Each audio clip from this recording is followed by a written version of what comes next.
বেগমপুর। না না, নাম তো শোনা হি হোগা, তা বলবো না একেবারেই। আমি জানি আপনারা অনেকেই শোনেননি এই গ্রামের নাম। কেউ কেউ হয়তো শুনেছেন, কিন্তু ঠিক কোন প্রসঙ্গে মনেও পড়ে না আপনাদের। নবাবের বেগমের নামানুসারে যে গাঁয়ের নাম রাখা হয়েছিল এক সময়ে, আজ তা কেন এমন নির্বাসিত?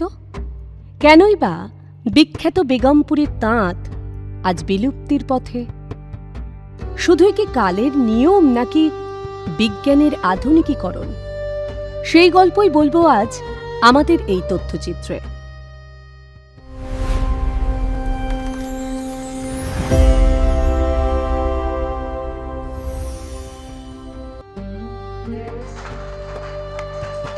একসময়ে বেগমপুর তল্লাটে তাঁত বোনার রমরমা ছিল বিশাল। ইতিহাস ঘাঁটলে পাওয়া যায়, পূর্ববঙ্গের অর্থাৎ তৎকালীন বাংলাদেশের তাঁতিরা সে সময় বন্যার তাড়নায় চলে আসেন পশ্চিমবঙ্গে। নিজেদের স্বজন পরিজন, ভিটে মাটি সব কিছু ছেড়ে।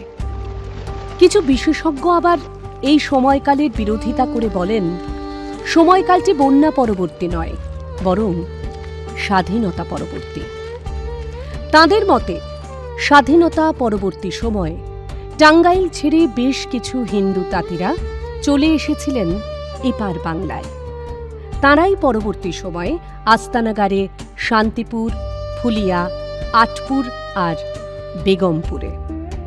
এইভাবেই পশ্চিমবঙ্গে গড়ে ওঠে বিভিন্ন সব তাঁতের হাব, যার মধ্যেই অন্যতম প্রধান বেগমপুর। ৩২ লক্ষ বাসিন্দার এই ছোট্ট গ্রামে একসময় হেসে খেলে তাঁত বুনেই দিন কাটত সবাইকার। এই কাজে সংসারও চলত দিব্যি। প্রমাদ ঘটল পাওয়ারলুম এসে। পাওয়ার হ্যান্ডলুম আর এই হ্যান্ডলুম মানে হস্ততাঁত, এর মধ্যে পার্থক্য তো অনেক। এতে আপনার যেটা অনেকগুলো মানুষ একসঙ্গে কাজ পায়। পাওয়ারে একটা মানুষ দুটো পাওয়ারলুম চালাতে পারে, তার প্রোডাকশন ক্ষমতা বেশি। আর হ্যান্ডলুমে সেইটাই, মানে ধরুন মেশিনে আপনার পাওয়ারলুমে আপনার দিনে একটা মেশিনে 4টে করে শাড়ি তৈরি করতে হয়। 2টো শাড়ি অর্থাৎ 2টো লুমে 8টা শাড়ি তৈরি হয়। আর সেখানে একটা মানুষ অন্তত কিছু না হলেও 12 দিন 15 দিনে 8টা শাড়ি বুনতে পারে। তাহলে দেখা যাচ্ছে যে অনেকগুলো মানুষের কাজের জায়গাটা ওই পাওয়ারলুম নিয়ে নিচ্ছে। এটা একটা দিক। আর একটা হলো এই যে মানুষের কেন এটা হচ্ছে, পাওয়ারলুমের শাড়ি সস্তা হওয়া অর্থাৎ তার প্রোডাকশন কস্ট কমে যাচ্ছে, কিন্তু হ্যান্ডলুমের ক্ষেত্রে বর্তমান সময় অনুযায়ী একটা তাঁত শিল্পী যে প্রোডাকশন করছে তার তো দৈনিক মজুরি আছে। তো সেই মজুরিটা পেতে গেলে শাড়ির এবং তার সঙ্গে কাঁচামাল, রং এইসবগুলো যুক্ত করে যে দাম পাওয়া উচিত, সেইটা যথার্থভাবে না পাওয়ার জন্যে আজকে তাঁত শিল্প প্রায় ধ্বংসের দিকে চলে যাচ্ছে। টেকনোলজির জাঁতাকলে পড়ে পুরনো সেই সব শিল্পীদের হাতের কাজের কদর কমতে লাগলো ধীরে ধীরে। একসময় এই পাওয়ারলুমের দৌরাত্ম্য এমন পর্যায়ে পৌঁছলো যে লোকে তাঁতিদের হ্যান্ডলুমের কাজ কেনা প্রায় বন্ধই করে দিল একেবারে। স্থানীয়রা এখনো সেই সব দুঃখ স্মৃতিচারণা করতে করতে বলেন, আমাদের অনেকেই তাঁত বোনার চেয়ে 10 থেকে 50 টাকার দিনমজুরি করাকে বেশি ভালো মনে করেন। আমি তাঁত বুনতাম আগে, বয়সটা কম ছিল তখন তাঁত বুনেছি। বাচ্চা ছেলেরা ছিল, মানুষ করেছি তাঁত বুনে। নলি, তারপরে নলি পাকিয়েছি, সুতো ফাটানো হয়েছে, এই সমস্ত কাজ হয়েছে। এখন আর বয়স হয়ে গেছে, তাঁত উঠে গেছে, আর এখন আর কিছু কাজ হয় না। আচ্ছা, এখনকার কেউ তাঁতের এতে আর।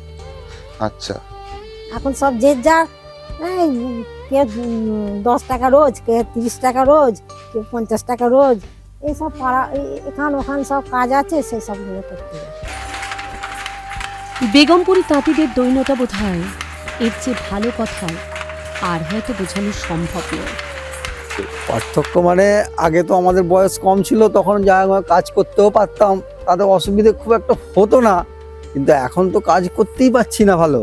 তারপর এখনকার ভোলগুলো একটু চাপ ভোল যেগুলো আমাদের হচ্ছে, সেইগুলোর মধ্যে থেকে তবু সে তখন বাজার গন্ডা সব কিছু কম ছিল, তাহলে জায়গা করে চলে যেত। আর এখনও সেই বাজার গন্ডা যেমন বেড়ে গেছে, ওই চলছে ওই পর্যন্ত, এছাড়া কিছু নয় যে আমরা ধনী হয়ে যাচ্ছি কি কিচ্ছুই করতে পারছি না। ওই কোনো রকমে দিন আনা দিন খাওয়া চলে যাচ্ছে। আপনি তাঁতের কোন হ্যাঁ। কাজটা করেন? আমি তাদের পুরো কাপড় তৈরি করি। আচ্ছা, তাঁত বোনেন? হ্যাঁ। আচ্ছা, আপনার বেগমপুরের তাঁত সম্বন্ধে আপনি কিছু একটু বলুন, মানে তাঁতের সম্বন্ধে আপনার মানে এটা কি বংশ হ্যাঁ, পরম্পরায় বংশ। আপনার আমার বাবা, দাদুও বুনে গেছে, বাবাও বুনে গেছে, আমরাও বুনছি। আপনার ছেলে কিন্তু আর বুনছে? ছেলে আর বুনছে না, ছেলে অন্য জায়গায় অন্য কাজে চলে গেছে। কিন্তু কিছু করার নেই, কি ও তাঁত আর বুনলে খেতে পাবে না। 400 বছরের পুরনো যে শিল্প একসময় 4000-এরও বেশি পরিবারের মুখে দুবেলা দুমুঠো অন্ন জুগিয়েছে, কেবলমাত্র পাওয়ারলুমের জন্য তা পুরোপুরি ধ্বংস হয়ে যাবে? এও কি মানা যায়? আজ জাতীয় হ্যান্ডলুম দিবস।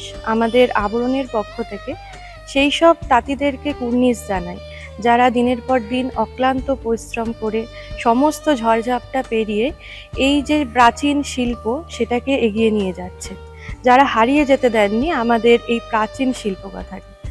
আর এইবার পুজোতে আপনারাও চুটিয়ে আনন্দ করুন, সুন্দর করে সাজুন এই বেগমপুরি শাড়ির সাথে। আপনারা যখন হাসবেন, আপনারা যখন এই বেগমপুরি শাড়ি বা এ ধরনের হাতের কাজের শাড়ি যখন পরবেন, তখন কিন্তু এই তাঁতি ভাইদের মুখেও কিন্তু হাসি ফুটবে।